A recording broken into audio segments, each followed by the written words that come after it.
Hey, this is Ina, in with you in the Fight Back. And I wanted to talk about revolutionaries and military organization. I'm only going to do a few videos. I planned a lot more, but I think maybe just 3 will suffice for this. And I just want to look at the Spanish Civil War, because a lot of this questions of revolution and military organization are very much embedded in this conflict. Now, the Spanish Civil War story is, just give you a very short version. Unresolved problems of Spanish undevelopment, gross inequalities, political polarization, the rise of fascism, and there's a military coup in response to a leftist coalition government with, of course, General Franco, and they seek to overthrow the republic, but their coup very much doesn't go off quite as planned, and it leads to a 3-year-long civil war. Now, on the republic or the loyalist side, we have the fact that workers and peasants, when the army itself revolts, in many cities they're actually taking up arms and they're trying to stop army units from seizing power, and they're forming their own militias. And a lot of state authority in the Republican zone has pretty much collapsed. You have collective farms being created. You have workers taking control of factories, especially in Barcelona. You have a lot of anarchists, left socialist influence throughout Spain. And the Spanish state is still very much bourgeois. Despite the fact that a left-wing coalition is in power. And the question becomes how to defeat Franco, and it's essentially becoming, do we need a centralized army, a very much a traditional army, in a sense, the one that had just revolted, or on the other hand, do we use the militia system? The militia system had developed with the onset of the war and was used by pretty much all the left-wing parties and organizations, although it was more popular among the anarchists and the Pumas, who were the semi-Trotskyist party in Spain at the time, and among the left-wing socialists. The militia system was very much a rank-and-file. Decisions were voted upon. There was a lot of election of the officers there, and it was very democratic, and there's a lot of revolutionary enthusiasm among these militias, but they were also noted for their, in many cases, disorganization. They were not quite as efficient as they should be, yet they were defending the conquests that had resulted after the Franco coup. They were defending workers' control of factories, peasants' control of land. On the other hand, we have the Spanish government, supported by the Spanish Communist Party, right-wing socialists, and other bourgeois parties, who are supporting a centralized army, believing that they need this, that this will be effective to fight Franco, and then they want to scale back the revolution. They want to scale back a lot of the conquests of workers and peasants for fear of antagonizing France and Britain, and in the hopes of getting aid. And these are the two positions that are commonly associated with this war. And a lot of this was popularized in George Orwell's Homage to Catalonia, where he pretty much is singing the praises of the militia movement and is opposed to the centralized army. Now, it turns out Britain and France did not give aid. Germany and Italy were pretty much backing Francisco Franco. I should add, these were fascist Germany and Italy backing Francisco Franco from day one.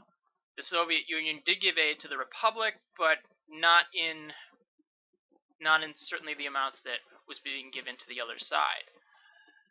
And Britain and France pretty much, they just let the Republic go under. They had a so-called non-intervention pact that was supposed to prevent all the sides from giving aid, but it was pretty much a dead letter, and they looked the other way when Hitler and Mussolini were aiding Franco. So, how do you defeat Franco? Well, first of all, the idea on the communist and the government side that you need to scale back the revolution, or you need to win the war before you can win the revolution, is kind of stupid. Expecting imperialist powers to in any way help a left-wing or left-leaning government is pretty absurd. Britain and France in the 30s were ruling over most of the planet, subjugating colonial populations, and the idea that they gave a rat's ass about the rights of workers and peasants is pretty laughable. So that would pretty much do it. But the idea behind a centralized army holds a little more merit, but not in this way you may think. The centralized army would restore a lot of discipline, it would restore a lot of efficiency, but if you were scaling back the revolution itself, you were scaling back, giving factories back to their owners, as it were, you're taking a lot of the enthusiasm and the fire out of the soldiers at the front. But there is some merit because a centralized army would be more effective. Now, on the other side, the militias, yes, they were more democratic.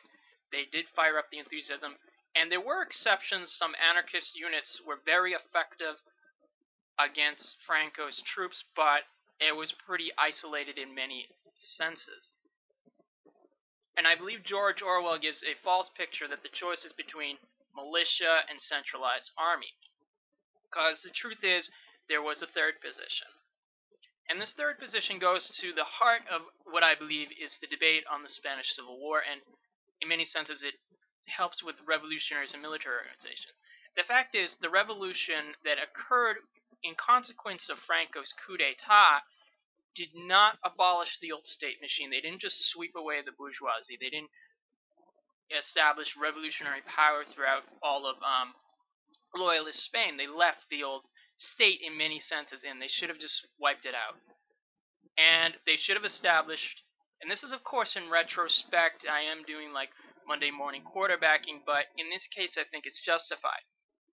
The militia system was inefficient in many senses, and it wasn't as effective as it could have been. What should have happened is when the Franco coup happened, the revolutionaries should have just wiped away the old state power, because, you know, why not?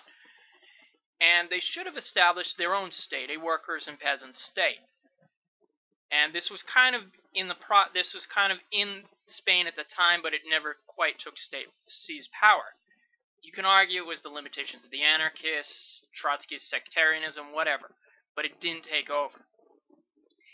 And in place, and there should have been a centralized Red Army. What do I mean by this? There should have been a centralized army, because that would have been effective for fighting Franco. But if you had seized state power, if you'd abolished the old state and you had all the conquests of the revolution, workers in control of factories, peasants in control of land, those soldiers in that army would be fighting to defend those conquests. They would be fighting for a new and better society, and that would make them just as effective. And if you have a Red Army, you have those conquests in your rear, in Barcelona, in Madrid, throughout loyalist Spain, and you can use that to your advantage in the fascist rear. You can say, we're giving land to the peasants, we're giving factories to the workers. In fascist Spain, landlord and capitalist power is obviously being upheld. But if you suddenly have, on the other hand, workers and peasants in control, this would create a lot of dissension and in the fascist rear, and would force them to divert troops to keep down those workers and peasants who may want to fight for a new and better society. And this also appeal to a new society could be quite effective against many Francoist troops who may just be conscripts, and it could allow you to draw them away to split the fascist army. It's a possibility. I'm not saying it necessarily would have worked, but that's what I would have done. And in terms of aid from abroad, you know what? Just give independence to Spanish colonies forthwith. Screw the imperialist powers. Appeal to their workers and peasants. Don't appeal to their governments, because they're not going to give you anything anyway. And that could have really lighted Spain afire. And this position was advocated by some in the POUM, some Trotskyists, and some socialists as well. But this idea of a Red Army, it means state power. So what am I trying to say in the end in this kind of slightly rambling video? What I mean to say is this. A revolution is an authoritarian event in a sense. I believe Engels used something along those lines. You're imposing yourself, you're imposing your view, you're imposing a certain type of power, workers and peasants, against the old state machine. And it's not necessarily pretty at times. So you need to wipe away the old state. And when I discussed the Paris Commune, I talked that they lacked centralization, they lacked a very clear leadership, and despite the fact that many communards fought bravely, the Commune could have held out longer. It could have fought better, assuming the militia system was more centralized.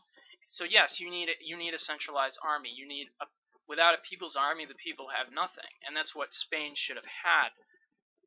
And of course, this is connected to the fact that this people's army should be connected to people's power.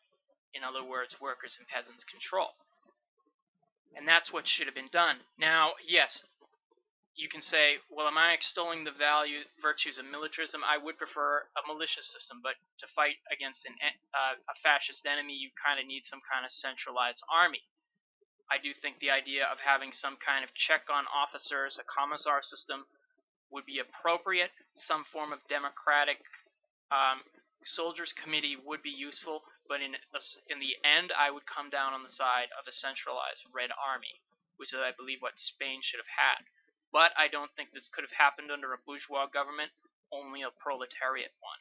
And this army would be defending the conquests of a revolution, which would allow its fighters to fight with greater enthusiasm than their fascist enemies. So that's kind of the idea coming behind this from the Spanish Civil War. And I believe in the end, Orwell doesn't even consider this option. He's kind of just looking at this false dichotomy between a centralized regular army with the bourgeois state pushing back the revolution, and a militia system but that is defending the revolution, but is still kind of disorganized. But there is the third option of a Red Army defending workers' and peasants' power. So this is Ina. Until next time.